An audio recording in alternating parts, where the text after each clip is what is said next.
Europe 1. Pascal de la Tour du Pin.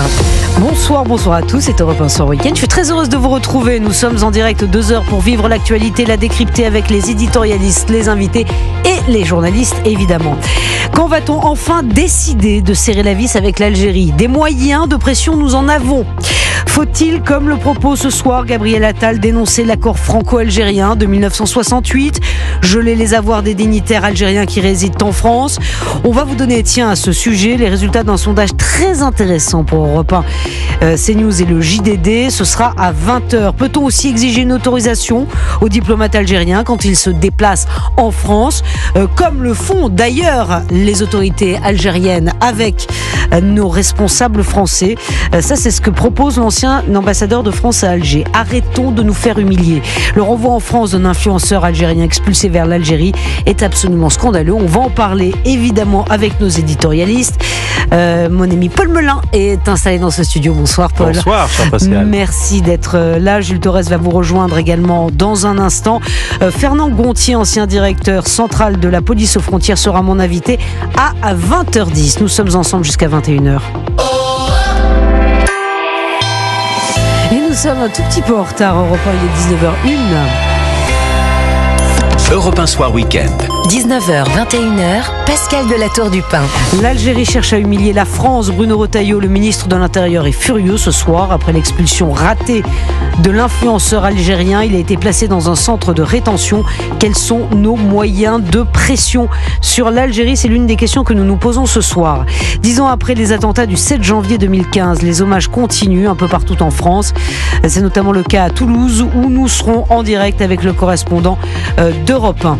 Et puis nous rendrons aussi hommage dans ce journal à Jean-Luc Petit-Renaud, le journaliste gastronomique, est mort à 74 ans. Il avait présenté les émissions à télé Carte postale gourmande ou encore les escapades de Petit-Renaud, mais également le bistrot du dimanche sur Europe 1 entre 1998 et 2014.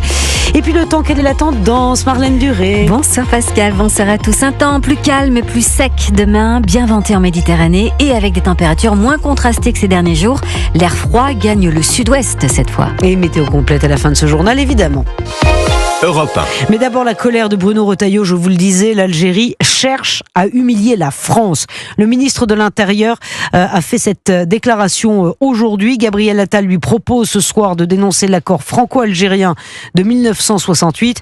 Alger a refusé de reprendre l'influenceur Doualem, expulsé hier par Paris pour incitation à la haine sur TikTok. On en parlait le week-end dernier ici même d'Europe 1 Week-end Soir, mais il a été de retour aussitôt en France. Allez, retour dans la journée depuis le ressortissant algérien est retenu au centre de rétention administrative du Mesnil-Amelot en Seine-et-Marne. Alexandre Chauveau, vous êtes dans ce studio. Alexandre, entre la France et l'Algérie, ce soir, le bras de fer se durcit nettement. Oui, parce que Paris accuse Alger de ne pas avoir respecté le droit. Les autorités algériennes ont en effet pris une mesure d'interdiction de territoire concernant cet influenceur en s'appuyant sur une loi exceptionnelle réservée habituellement aux individus représentant une menace pour le pays et notamment une menace terroriste. Dans le cas qui nous intéresse, Alger semble donc avoir revu ses critères à la baisse, d'où la colère froide de Paris. Écoutez la réaction de Bruno Retailleau, il était ce matin en déplacement à Nantes. Je pense qu'on a atteint avec l'Algérie un seuil extrêmement inquiétant. On voit bien que l'Algérie cherche à humilier la France. Cet influenceur, il avait un passeport biométrique à jour. Il n'y avait pas besoin d'avoir un laissez-passer consulaire. Un passeport suffit pour apporter la preuve de cette réadmission.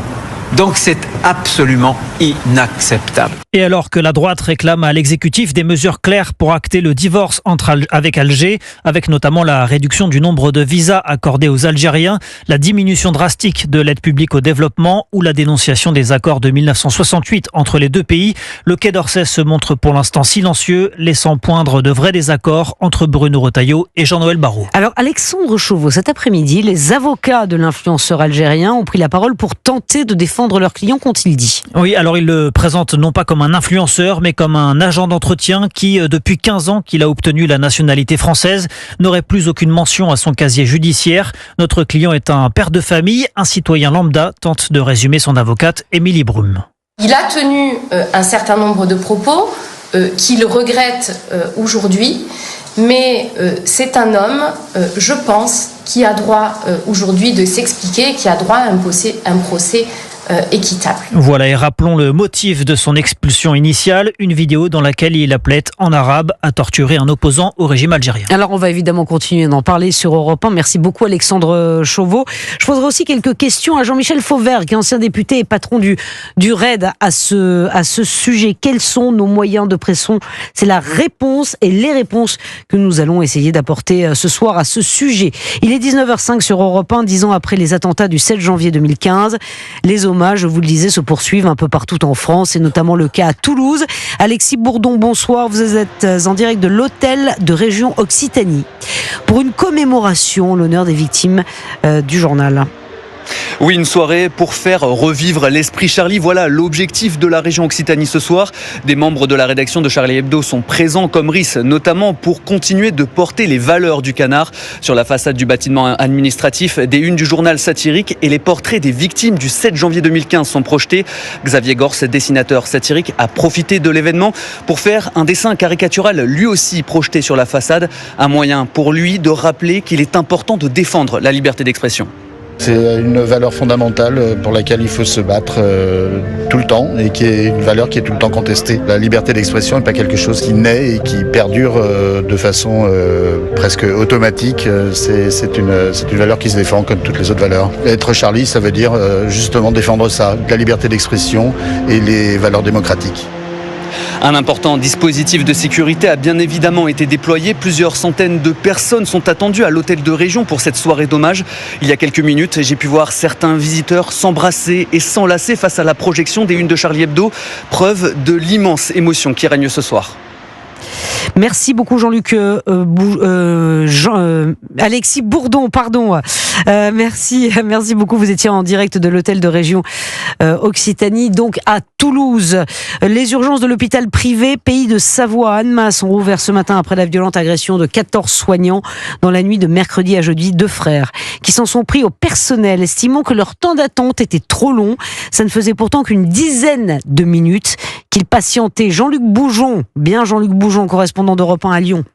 L'un des 2 hommes, âgé de 33 ans, avait été admis aux urgences pour une suspicion de traumatisme crânien. Mais très vite, son jeune frère qui l'accompagne trouve que cela ne va pas assez vite et exige de passer avant les autres patients.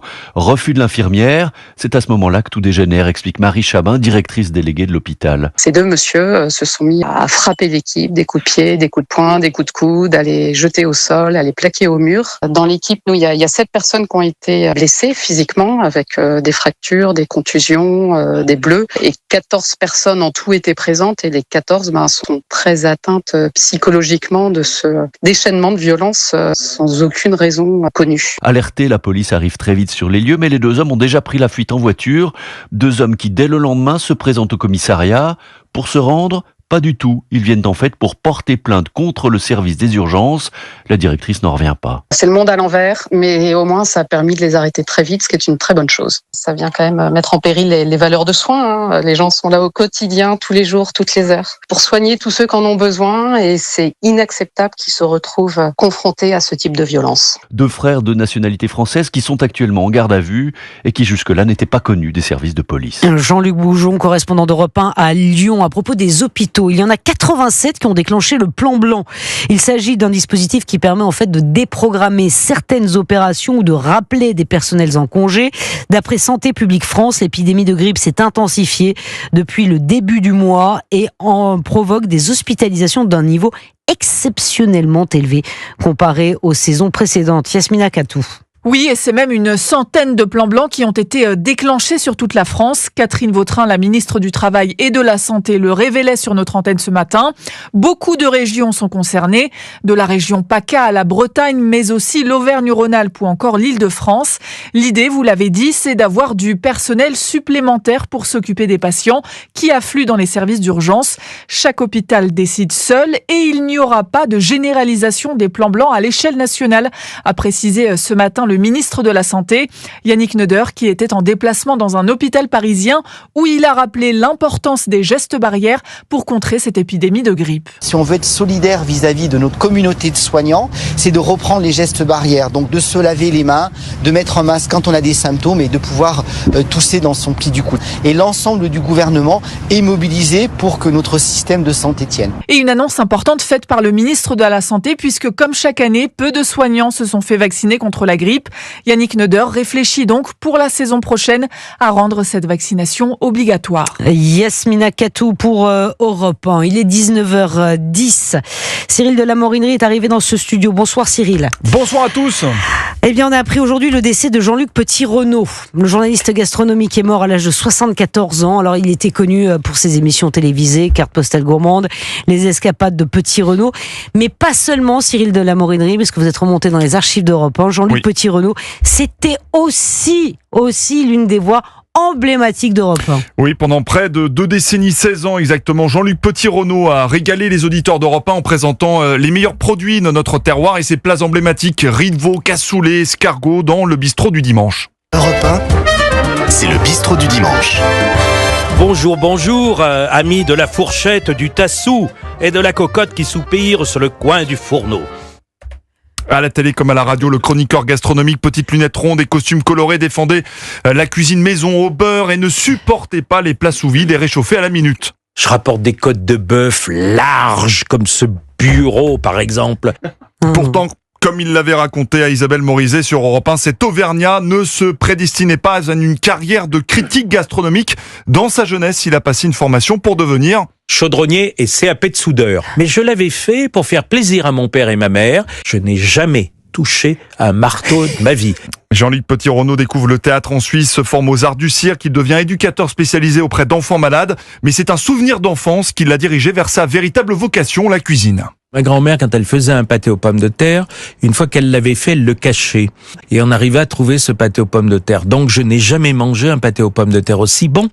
Jean-Luc Petit-Renaud, auteur également de nombreux ouvrages, rejoint aujourd'hui sa grand-mère Louise au paradis des gourmets. Merci beaucoup Cyril de la Morinerie pour cet hommage, ces extraits qu'on a plaisir à réécouter. Surtout à l'heure du dîner. Exactement Paul Melun, ça nous fait saliver, la cuisine au beurre, mon Dieu, la cuisine au beurre. Aujourd'hui elle est un peu bannie la cuisine au beurre et pourtant, mais qu'est-ce que c'est bon la cuisine au beurre. Paul Melun ne fait que ça. Jules Torres. De la cuisine au beurre. Il faut avoir la chance d'être allé dîner chez Paul Melun. C'est ça, moi je n'ai pas eu cette chance. Je n'ai même pas eu d'invitation, Paul Melun. Mais je sais que vous faites attention à votre ligne, Pascal, donc pour vous, je vous ferai regardez comment il botte en touche. Elle n'a pas besoin de faire attention. Vous bottez en touche. Ce sera haricots verts et pommes vapeur, mon menu pour Pascal. On peut faire les haricots verts au beurre. Alors que c'est entrecôte frites quand c'est Jules Torres. Voilà, c'est ça, il y a du favoritisme, Je sais pas si je vais accepter l'invitation. Évidemment, et voilà, donc on voulait lui rendre hommage, Jean-Luc Petit-Renaud, qui nous a fait saliver sur Europe 1. On pense à sa famille, évidemment, et à ses proches ce soir. Il est 19h12. La bourse. Claire Lemaître, bonsoir. Bonsoir Pascal. Quelle est la tendance à la clôture ? Du rouge, le CAC 40 perd 0,8%. Les derniers chiffres de l'emploi américain sont pourtant bons. C'est une bonne nouvelle pour l'économie, mais pas pour les investisseurs qui pensent que ça repousse la perspective de nouvelles baisses de taux. Ça pèse ce soir sur Wall Street avec des tensions sur les marchés obligataires. Côté valeur, Pernod Ricard signe la plus forte baisse sur le CAC, moins 4%. C'est mieux pour Airbus qui gagne 0,6% après un bon bilan commercial 2024. Les marchés en Europe terminent en baisse, moins 0,9 pour Londres, moins 0,5 pour Francfort et donc moins 0,8 à Paris pour le CAC 40, 7431 points. Merci beaucoup Claire, bon week-end, il est 19h13, le temps. Marlène Duré, encore quelques pluies demain. Et oui, en matinée, on va retrouver les traces de la perturbation d'aujourd'hui, alors sous forme nuageuse ou pluvieuse, de la Bretagne en allant vers la Nouvelle-Aquitaine, l'Occitanie, le Massif central jusqu'aux Alpes du Nord avec une partie plus active à proximité des Pyrénées. Et puis progressivement, les éclaircies vont prendre le dessus sur la moitié nord après une matinée quand même qui aura été assez grise. Brouillards seront passés par là. D'ailleurs, attention, brouillard givrant demain matin dans le nord du pays. L'après-midi, notre perturbation va gagner le sud-est, mais les vents en Méditerranée assécheront la masse d'air. Donc pas de pluie du côté de la Provence France ou pourtour du golfe du Lion. En revanche, il pleuvra toute la journée, pratiquement en Corse. Et je termine par la montagne, gare aux avalanches en Savoie, en Haute-Savoie et même sur une partie de l'Isère, puisque le risque est de 4 sur 5. Merci beaucoup Marlène. J'avais envie de vous donner les températures. Vous les donnerez tout à l'heure. Je suis désolée, on m'a dit que c'était pas, vous n'avez pas le droit. Il fera froid. Il fera froid, voilà. Si c'est pour nous annoncer ça, on va s'en passer. C'est pas nécessaire. Merci beaucoup Marlène. 19h14 dans un instant, je reçois Jean-Michel Fauvergue, l'ancien patron du RAID. On reviendra avec lui sur l'attentat contre l'hypercachère de Vincennes en 2015. Il était à la tête du groupe d'élite de la police nationale lors de l'assaut, comme lors de l'assaut du Bataclan en 2015 toujours. On parlera de la menace terroriste qui est toujours aussi élevée en France. Aurait-on tendance à l'oublier ? Je vais lui poser aussi une petite question. Doit-on durcir nos relations avec Alger en pleine affaire des influenceurs algériens ? Non mais c'est vrai, il serait temps.